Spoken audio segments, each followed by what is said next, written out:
Welcome to the Do Hard Things podcast. We have an amazing guest today. We have Max Sandquist on, and he's going to share with us what it means for him to do hard things, because we believe that on the other side of doing hard things is where our best self is found.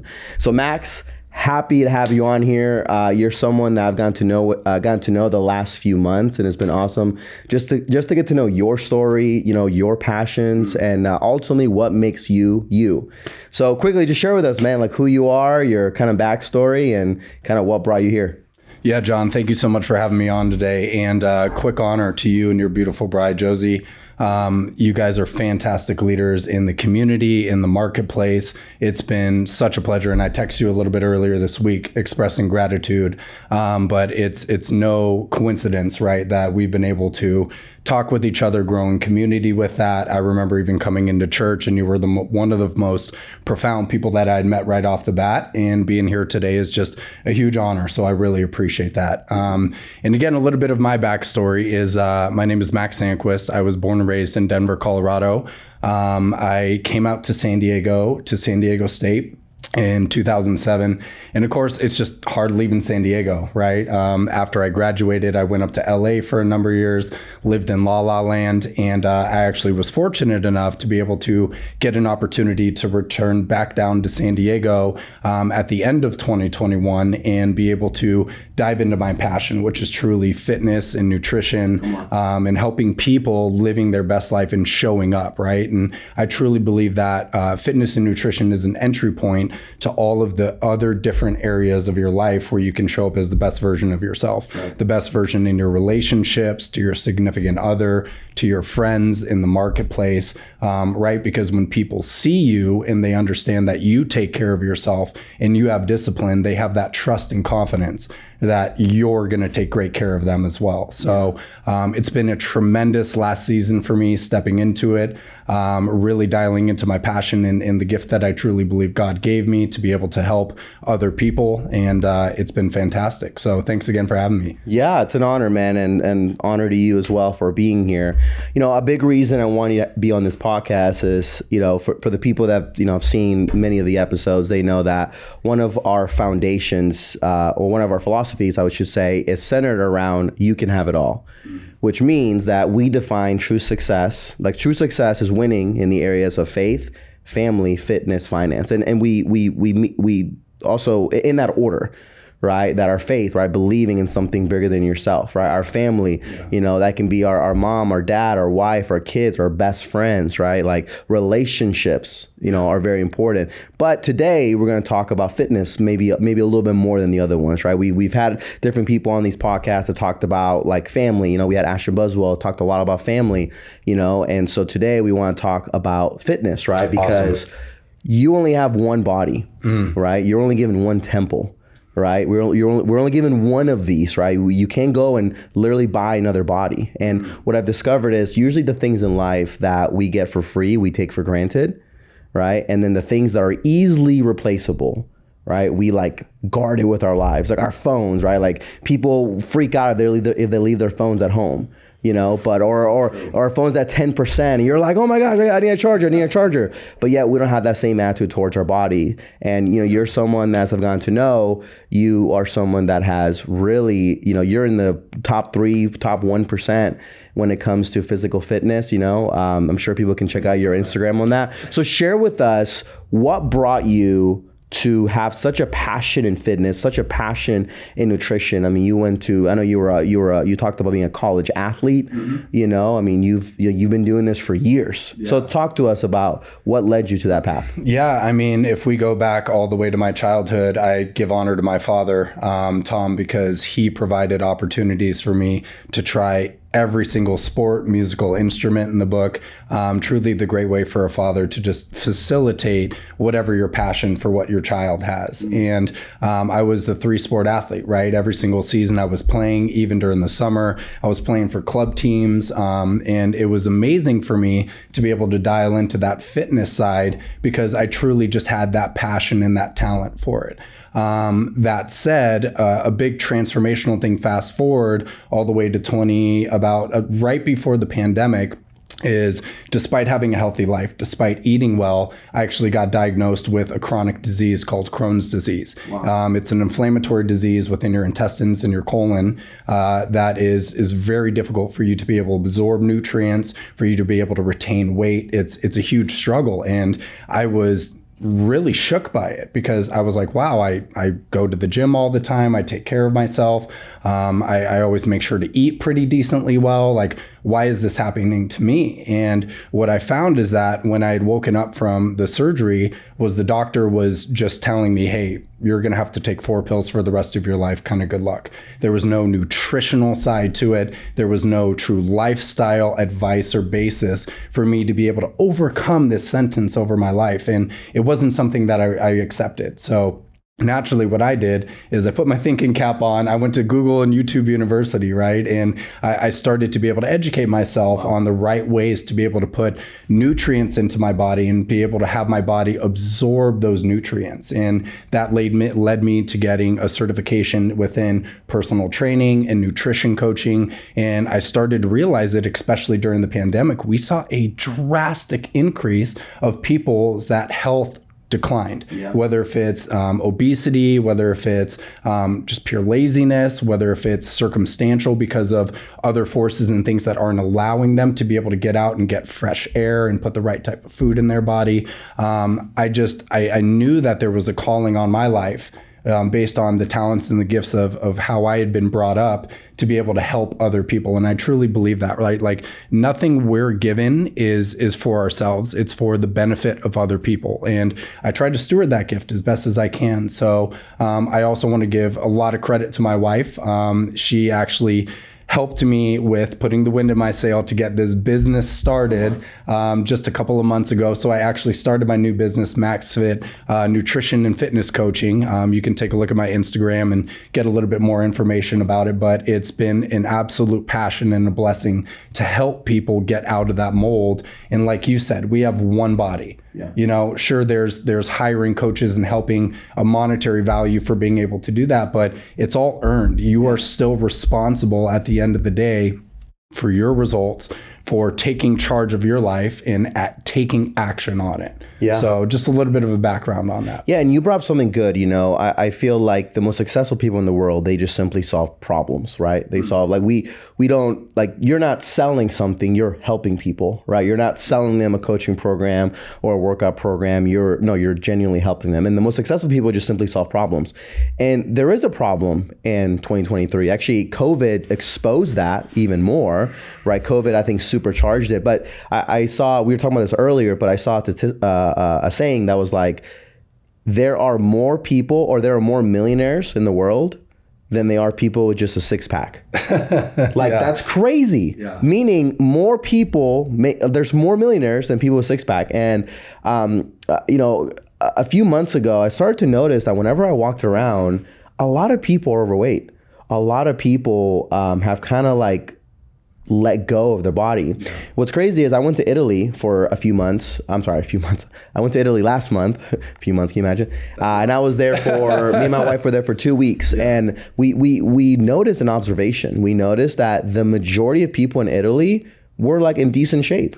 Right? You didn't really see that many overweight people, right? They were just lean. Maybe they weren't like, muscular or whatever, but they were like lean, right? And then we started, researching. We're like, okay, why is that? And we quickly found out that in Italy, they really care about the quality of their food, right? Like, it's illegal to modify their food, right? They're like, actually, for chefs over there, the less ingredients you have in a dish, the better. That's so good, right? So it shows up in how they look. Also, when we were eating there, I didn't feel bloated once. Yeah. I remember I would have like a big pizza, some pasta, maybe 1 or 2 beers, and like I could have ran a marathon after. You do that in America, it's like, so talk through us on the also nutritional element, because I know for me, and I'm sure others can agree with this, it can be difficult to eat healthy here. Yeah. It can be, right? Because our food systems, we're also up against a system that maybe, I don't know, I don't want to sound like, I don't want to be like a victim to it, but we don't have that much control over. Yep. We do to a degree, but talk us through that. How have you been able to navigate through the food system and make better choices? I just absolutely love everything you brought up right there. And a core component of being fit truly is your nutrition. And a lot of people break it down 70-30. I go as far as 90-10 about whatever fuel you're putting into your body directly translates to whatever results, right? And if you think about a high performance sports car, you're not putting mid-grade low gasoline into the Ferrari or the Lamborghini because you know something's going to eventually break down, deteriorate. And that's the way that we should view our bodies, right? It's a temple. And when we start to dive more into nutrition, it truly is found in the ingredients. And you saw it firsthand when you went over to Italy. It's the quality of the ingredients and what they allow into it. Another massive piece of it is just regarding the topsoil and where our food here in the US is grown. The quality of the topsoil now, where they're growing our produce, the type of vegetables and the type of greenery that all of our animals are eating to be able to get is less nutritious by about 60% compared to what it was just less than 50 years ago. And a lot of reasons for that is over farming, right? When you go seasonally and you harvest a crop, you're supposed to go to a different plot, allow for that land to rejuvenate, get all of the nutritional minerals back into it, and then move around. But unfortunately, the way that we've stacked up is that the farming system has a lot of pressure on it to where they're just trying to harvest after harvest after harvest to make ends meet. And that's a huge failure of design of way that our nutritional industry is structured here in the US. So consequently, when you go to eat those foods, it's less nutritious. They have to put other ingredients into it to increase the shelf life of it, increase the vitality of it. And unfortunately, when you put that into your body, you're seeing lack of energy, lack of clarity. You start to get foggy head. Your body and your system start to react, right? You get bloated. You don't have the energy that you need. There's a bunch of different consequences that you see. And then when you go overseas, actually, my wife was just in Italy as well, and she went to France. We both deal with some level of stomach issues. And of course, she goes out, eats pasta every single day. And it's amazing, right? Her body is responding awesome. She's not getting bloated. There's not a lot of issues, but comes right back to the US, has a healthy meal here with vegetables and meat, and automatically starts feeling stomach pain. So again, there's a huge nutritional side to it, but I'm also a big proponent of supplementation and putting the right supplements in your body so that you're able to fill in the gap of what's going on and what you're missing from the food that you get in there. Thank you for sharing that, Max. So question for you. So let's say I'm brand new, or I want to get my life together with fitness, right? Like I'm a high level entrepreneur, high level producer, and cool. They now recognize, dude, like my body will always be a ceiling on my life. So if someone wanted if you were like, hey, here are just some quick ways to just minor shifts that can maybe have a big impact. Yeah. Like one that comes to mind, for example, for me is like cutting out soda, right? Something like that. Like if you just simply cut out soda, you'll notice you'll feel better. You'll also lose weight. Like if that's all you change, right? I mean, maybe you agree with that, to where just cutting out soda would instantly change how you feel. Yeah. Just what are some things that people can do right away they can implement today to help them achieve better results in how they feel? Exactly. And I think the way that our food pyramid was introduced to us is completely backwards, right? So when we talk about sugar, we've actually promoted sugar as an entire society, and we've demonized salt. Wow. So one of the first things is you start to realize when you don't have the proper nutrition and minerals and what we refer to as electrolytes, sodium, magnesium, potassium, some of the basics that you should have, what I believe first thing every single morning, you start to get cravings for sugar and cravings for things throughout the rest of the day. So you need to be able to monitor your sugar levels. And if you can take those sugar levels down as far as possible and only get those sugars from healthy fruits like bananas, avocados, strawberries, those areas, they will give you the sustained energy for that.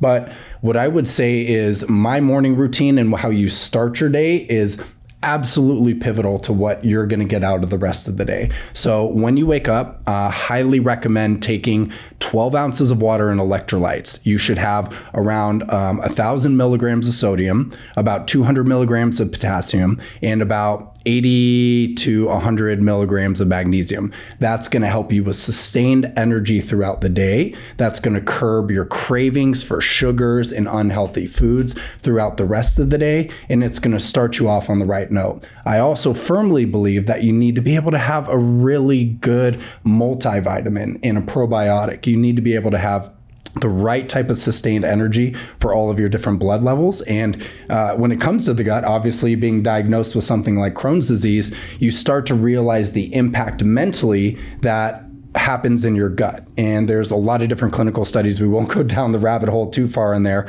But the microbiome that are actually in your gut affect a lot of different areas, including your psyche and your mentality every single day. So getting your gut health, getting the right type of vitamins and minerals first thing in the day will drastically give you that sustained energy and ability to curb those cravings for all those unhealthy foods that we have through the day. So what I'm hearing from you is sometimes we can mistake hunger for something else, right? Like we think I need a cookie, when really your body, it is signaling, it is trying to tell you something, but maybe we're misinterpreting it, right? Like sometimes I know in the past I've learned that if I'm feeling hungry, I'm actually probably just thirsty.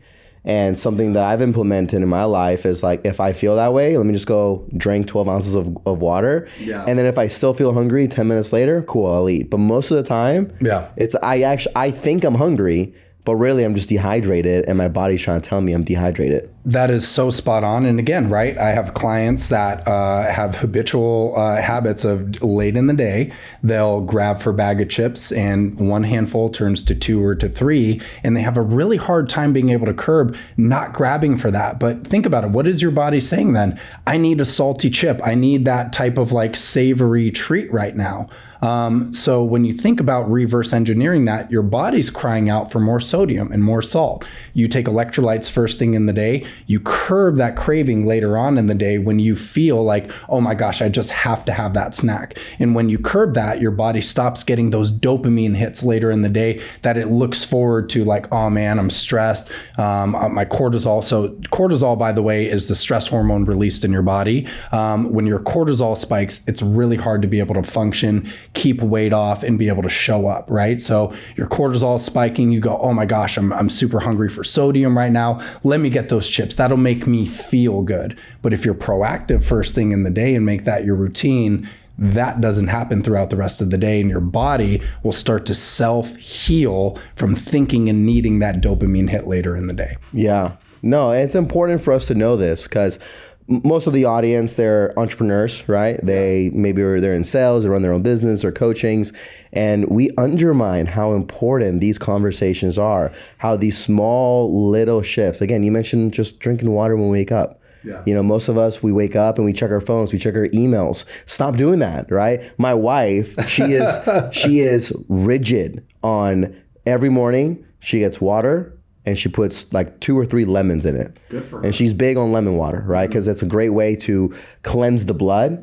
Because from our understanding, when we wake up, our blood is low, like dirty, I guess you can say. And so you want to like cleanse it out, right? Because you don't want it to be reabsorbed. Mm-hmm. And so she's big on that, right? Of course, that makes you go number 2, which you should be going number 2 when you wake up. Which you should. You should, right? If you're not, then something's off. Yeah. And so it's important for us to know these because these small little things allow us to then function at a high level. Yep. You know, I'll kind of share like a quick story on my end.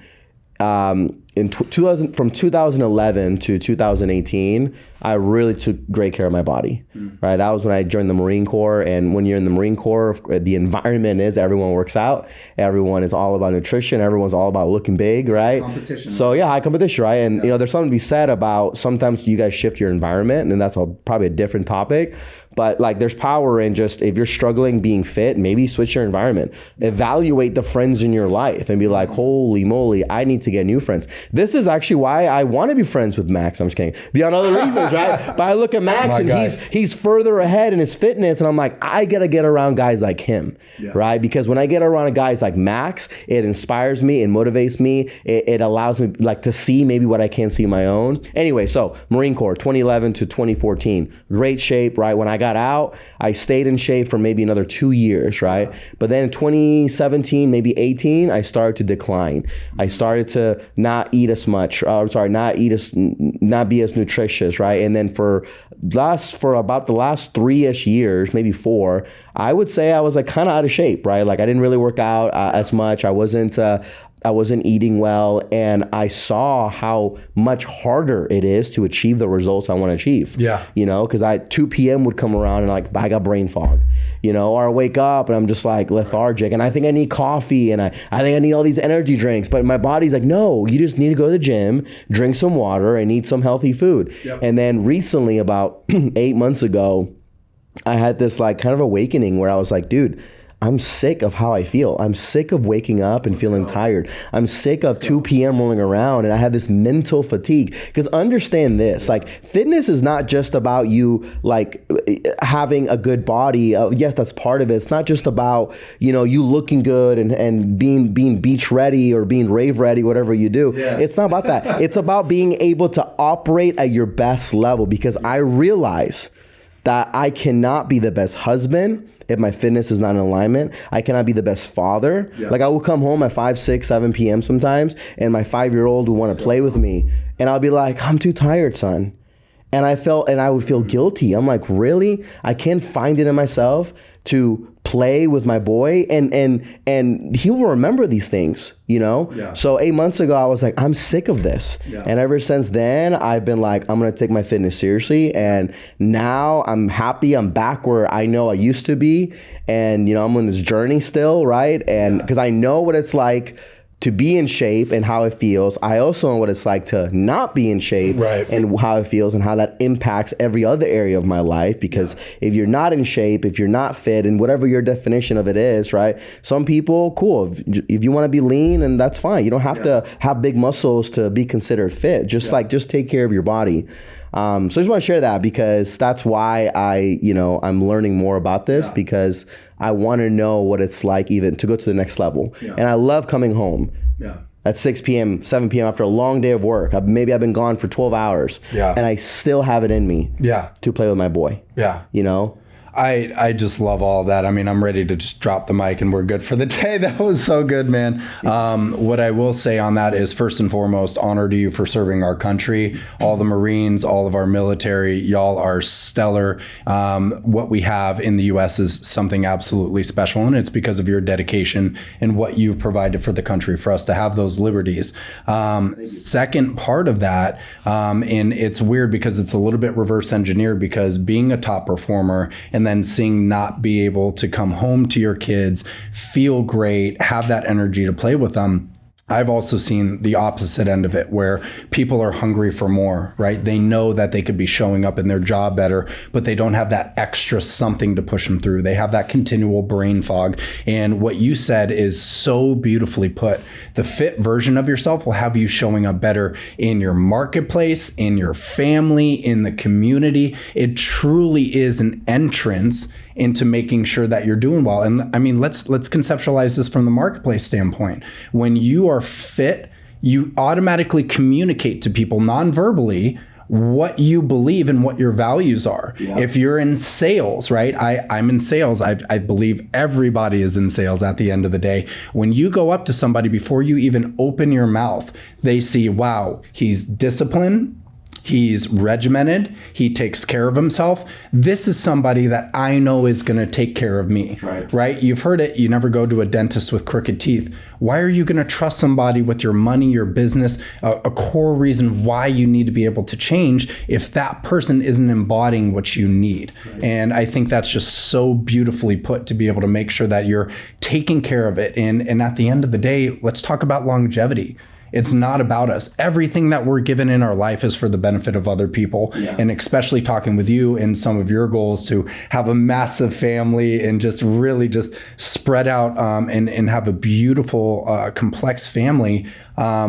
You need to be in your great health to be able to steward that, to be able to provide that opportunity for the rest of your family. You want to look back on your life and be in health, that you can play with your grandkids, that you can sit there and do things and show up for them when it means the most. If you're not taking care of yourself right now, it's actually selfish. It's selfish to all of those people that believe in you. It's selfish to our creator who has put his gifts in you to be able to evoke those beautiful things to help other people. So I just love everything you said on that and why it's so important. Yeah, it reminds me of a quote. I think Aristotle said it. He's like, or Socrates, one of the two. He's like, what a shame for a man to grow old and never see the true potential the body can possess. Because the body is strong, the body is willing. It's usually the mind that's not, right? The reason we're not where we want to be is not because necessarily of our body, it's because we're not willing to push ourselves to do hard things, right? Yeah. To wake up at 5 a.m., 6 a.m., whatever, to fight whatever thoughts and feelings you may have about your relationship with the gym, to push yourself when it gets hard, or that first week or second week you're at the gym, you're super sore, and sometimes that discourages people, or to push through the hardship of like, oh, well, I've been doing this for 30 days and I'm not seeing any results. It's like, no, it takes months and months for you to even begin to see any result, know? Yep. And so, it's like, I think everyone should make it a goal to be like, man, how hard can I push my body? Because you will discover a side of you that you didn't even know existed. Do hard things and then watch what happens in your life. And that's why I felt it was so profound to be able to come on and talk with you today. You embody doing hard things and consistently doing it. And I think it's important to bring up as well, discipline versus motivation. A lot of the times when we're talking about fitness, I'm not motivated to go do it. I don't feel good right now to be able to go show up in the gym. Well, what creates motivation is you being disciplined, you showing up every single day.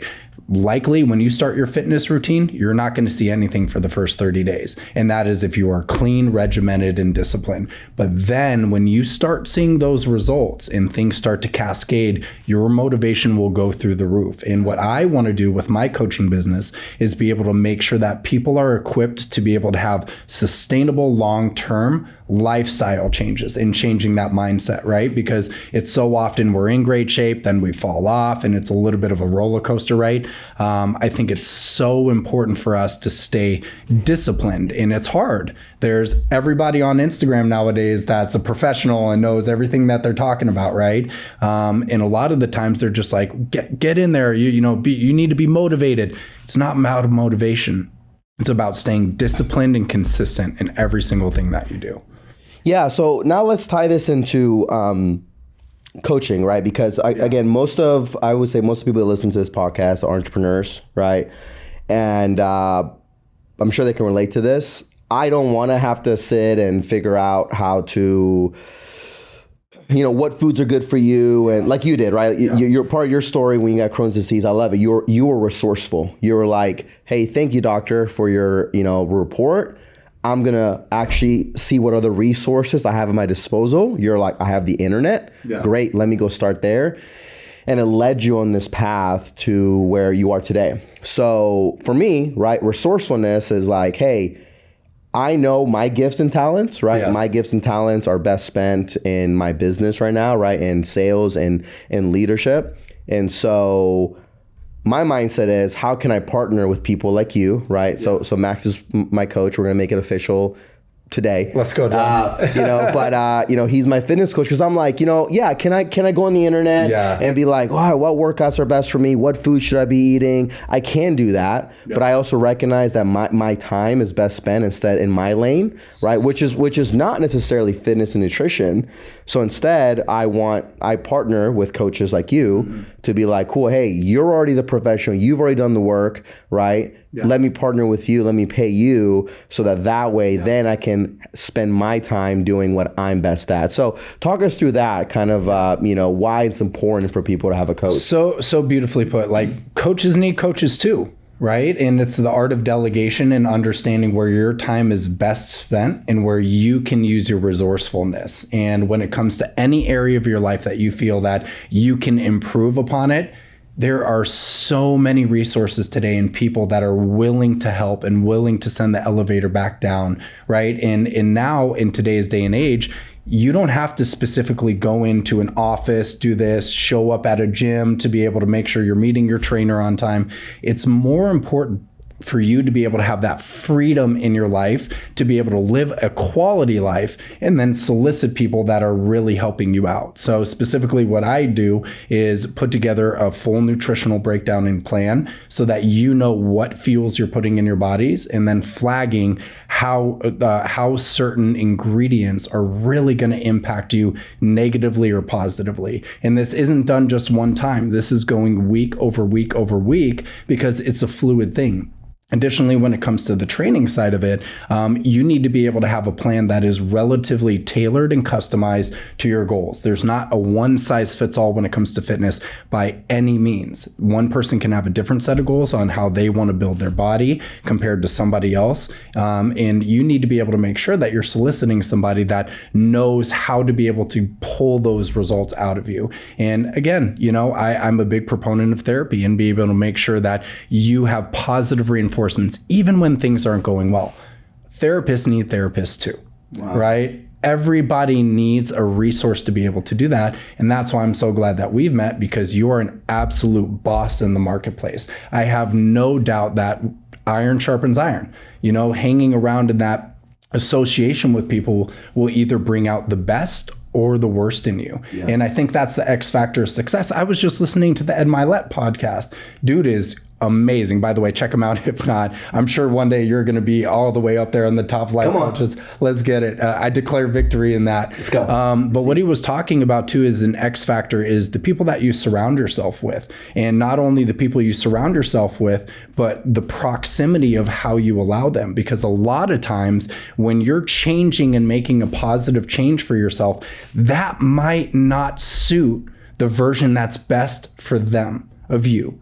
So if they're used to the old part of you, if they're used to you going out and putting bad things in your body and feeling hungover the next day, and you're trying to be able to wake up, advance your business, create relationships, do these things, you have to understand that I may have known this person for 15 years, but how close and what version does that serve in my life? Does it build my goals, or does it retract me back into that old self that no longer serves that purpose and that gift that's going in life? It's just so important. Coaches need coaches too. And then the people that you're surrounding yourself with, you said that the first thing is just so important. I couldn't agree more. Yeah, I love that. Coaches need coaches. Yeah. Right? The moment we stop being a student is the moment we put a ceiling over our lives, And it's so tempting and easy, right? Once you achieve a certain level of success, whether it's here, to think you know it all, right? Yeah. To think I've arrived, right? To think, but again, like you said, coaches will always need coaches, right? Yeah. Students will, if you have a student mindset your whole life, you'll go very, very, very, very far, right? I mean, I know even you and I are big in our faith, right? Even Jesus modeled that, right? You look at Jesus, even Jesus modeled that he, who poured into him was God the Father, right? He would very often retreat from the group and be in solitude with God, right? Because that was him being like, hey, I still need mentorship. Yeah. I still need someone to pour into me. I still need someone to maybe point out the blind spots in my life, right? And so no matter what we do, right, I think it's important to, like I'm sure if I was to look at, let's say, Jeff Bezos right now, I would venture to say that he has a coach for every small area, right? He has a guy, the dude got yoked all of a sudden, I don't know if you noticed that, but all of a sudden he just got, I'm going to venture to say he didn't do it on his own, right? He wasn't on the internet saying how to get a six pack. No, he was like, cool, let me hire the best of the best. Yep. Cool. All I got to do is execute, right? And then that's all I want to do. All I want to do is execute, right? Like the other day I worked out with you and it was awesome. Just like going there and being like, oh, thank God, I don't have to think about this. I just do what you tell me to do and that's it, because sometimes I do think for people, one of maybe the things that holds them back is they're like, oh, I got to think about what to do and I got to have the bandwidth to execute. And sometimes that can be a lot for some people. It can be a lot to be like, what do I do? Because then they're like, am I even doing it right? Okay, should I do 10 reps? Should I do 12 reps? Should I do 15? Should I go light? Should I go medium? Should I go heavy? It's a lot of thinking. And a lot of times they're like, I don't even know if I'm doing it right, And so, a coach, right, takes the thinking out and all they need to do is execute. That's it. All you got to do is show up and execute and trust the process. Trust that the plan that, you know, a guy like you know, puts together is going to get the job done. And that if you do it long enough, right? Yeah, you won't see results in a week or 30 days maybe. Yeah. But if you do it long enough, you know, you will eventually get to where you want to go. That's so good. And the saying comes up, a master of all is a master of none, right? You need to understand, and it's not siloing you, but be in your lane, be in your God-given gift and talent, and ride that. And where you are not sharp, you know, Proverbs 27:17, iron sharpens iron. Look at those around you that can invoke the best out of each other, right? Hire them as they are hiring you. Pour into them as they are pouring into you. I think that's such an important thing to be able to do. And you're right, it's overwhelming at times, right? It can either be positively overwhelming or negatively overwhelming. But when you work with a coach, it should be positively overwhelming because you know, hey, I got to get to work, but I'm not doing this out of my own power, right? Same way with you said with Jesus, all of the things that he was doing, the beautiful miracles that he did, that was out of his power, not his own. And he had all the confidence in the world that whenever he laid hands on somebody, that boom, God the Father would show up because he was so in tune with that. And that's truly what is great about coaching, right? Show up. I got you. Don't even have to think about what we're doing today, and know that I've put together a plan for you. And I know what your goals are. I know what the desires of your heart are. Let's get you there. But you're right. You got to show up. You got to have discipline that you're not putting poor fuel into your body and you're actually pushing yourself in those things. And I think a huge part of fitness coaching too is accountability. You need somebody to go there and be a ride or die for you. If you need me to text you when you have a picture and you're with your coworkers and there's a picture of donuts in the break room, put that cookie down, right? I'm texting you right back, making sure that you have somebody that can support you in all of those areas. I need you to throw an F-bomb in there for me. That's how I respond. Put that, you know. Yeah, put that cookie down. No, you're right. Accountability is huge. Yeah. We all need that person in our lives that is willing to hurt our feelings. Yeah. You know, that is willing to tell us what we need to hear. And I believe that is probably what makes, that's the difference between a good coach and a great coach, right? Because, you know, in this world, I do feel like there's a lot of people that are coaches, proclaim themselves coaches. But I would venture to say, you know, doing door-to-door sales has taught me one thing about life, and that is that the majority of people are afraid of confrontation. The majority of people don't like facing resistance, don't like facing rejection, you know? The clientele that's like the hardest to work with sometimes is the one that will, you know, as you're pitching them, you know, you're talking to them, they're going along with it, they're saying yes, but really inside their heads, they want to say no, but they're too afraid to say no because it will create friction and confrontation. And they're like, oh, I want to run away from it. And so I say that because I do think also most coaches and most people are afraid to be that person that tells somebody what they need to hear, even if that means that relationship has to part ways, you know, because it's like a fear of man, right? They're like, well, if I tell them what they need to hear, what if they get mad at me? What if they fire me, right? I mean, I'd venture to say, like, yeah, there is that risk, right? There is the risk that if you have a client and let's just say he's dropping the ball hard and you got to be real with him. And like get raw with them and talk to him like a man, right? You are taking the risk of like he'll respond one of two ways. He'll either get upset and look outward and be like, you know, I'm done with you, whatever, right? There is that risk, or they'll be like, holy moly, no one's ever talked to me like that before. And that pain that they're feeling could alter, right? Because there will always be either, there's two types of pain, the pain that hurts and the pain that alters, right? And coaches have the ability to create pain that alters, but very few people are afraid to do that out of the fear of man. Yeah. Right? So like what has your experience been? That is so good. And my experience is number one is that comfort is the number one drug. Right? People love to feel comfortable, but we know when you do hard things, that's when growth happens. That's when change happens. And again, they're hiring you because you are a catalyst for change. Everything in sales, going door to door, which is one of the hardest things, and I have so much respect for it. You're not there to just love on them. Sure, you're there to support and keep them accountable, but you are a catalyst for change in their life. They came to you and said, hey, I'm unhappy with how I feel. I'm unhappy with how I look. I know I can do better. It is your duty and your obligation to be able to challenge them in a healthy way, right? You're not going to shame them. You're not going to make them feel like they are a bad person, right? That's one of the toughest things to be able to do. But you need to find an approach that removes pride, moves ego, and just goes, hey, I care about you. I'm not seeing you showing up. You told me this. What am I missing? Right. Right. And getting people out of that comfort in that moment, it's going to hurt. But watch that testimony, right? Watch what happens with that person down the line when they have reached their goals. They will be thanking you and they will be loving on you. And the bond that you create with people, the other beautiful part of coaching, especially in fitness, is you bond over doing hard things, right? Yeah. Like I know going door to door and all of your solar guys, they bond and they're so closely knit because they do hard things together. There's that shared experience. Yeah. I'm willing to do hard things with you, but if you're not willing to do that, I'm not in a poverty mentality. I'm not in a scarcity mentality. This isn't right. And I need to be able to walk away. Yeah. I live in abundance. I want you to live in abundance with me. Let's go.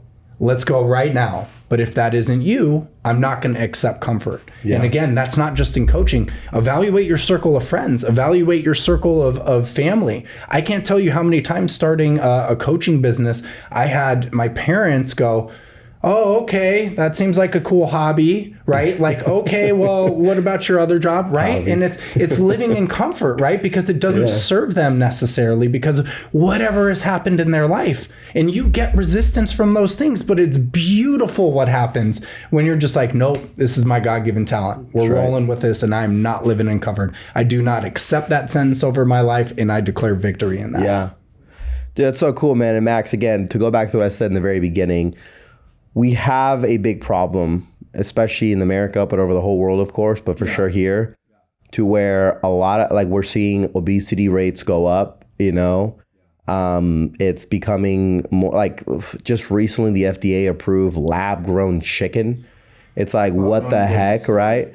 So, you know, the problem gets bigger and bigger, right? Like, it becomes difficult. Like, we are definitely up against an uphill battle. However, there's hope, right? There's guys like you out there that exist that have been able to do it and given the same resources that we all have. And so, you know, your gifting is very needed. So thank you, brother.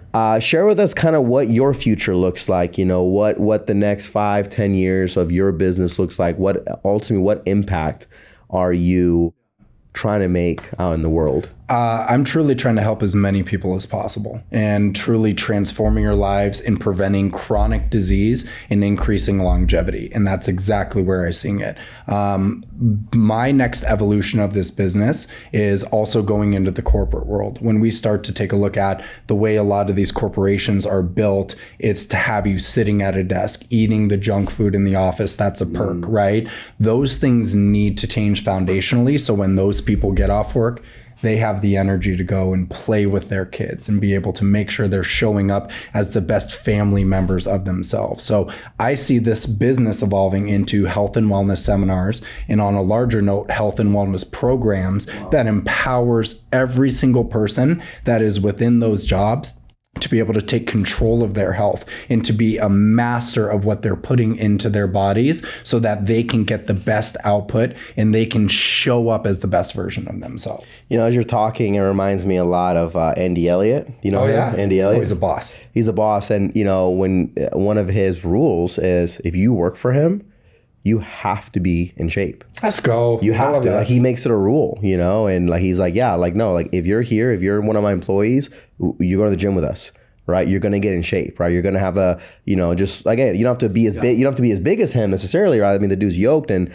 you know, he goes the extra mile, but ultimately he's like, no, if you work here, right? And then it creates this culture of like, just like, again, just high energy, you know, and that's why they've gotten some crazy results. I mean, you talk about the corporate world. Imagine if every major corporation or every corporation we kind of got back to the basics of like, hey, one of the requirements here is that you take care of yourself. I mean, imagine how that would impact the marketplace, right? Like America would quickly be number one in a lot of things because people would show up differently. Yeah, and I actually just saw a beautiful thing. I think it's in either Sweden or Finland, that one of the new mandates from the government to treat clinical depression in people is requiring physical exercise and a change in their nutrition plan.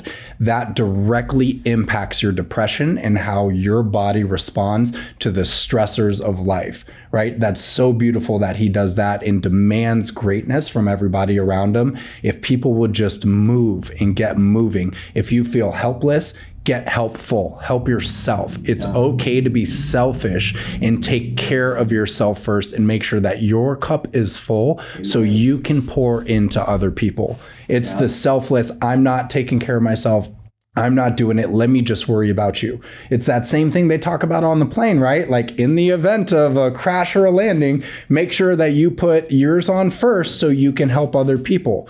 I firmly believe that you need to show up for yourself, and it is not selfish. It's actually the best way for you to help other people. Amen. And I would say I did the exact opposite for years, you know? And as I was building my sales organization, I was like, everyone comes first before me. You know, everyone it's supposed to work out at 8, but a rep needs me. Okay, I guess I won't go to the gym today.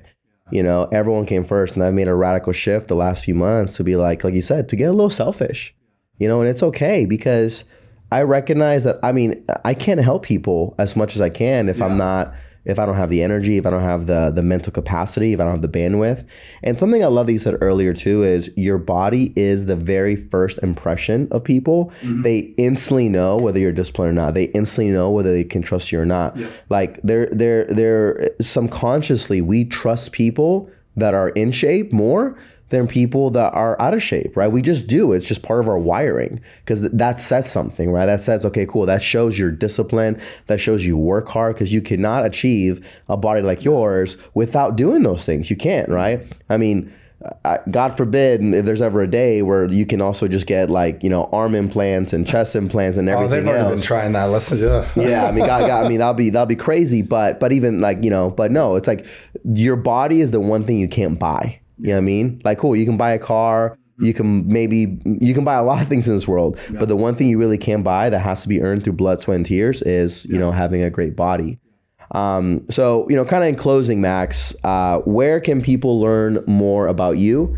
You know, where can they find you on social media? Maybe if you want to even share your number, if people want to maybe text you to reach out for you, like what are some ways people can That's fantastic. Thank you so much for that.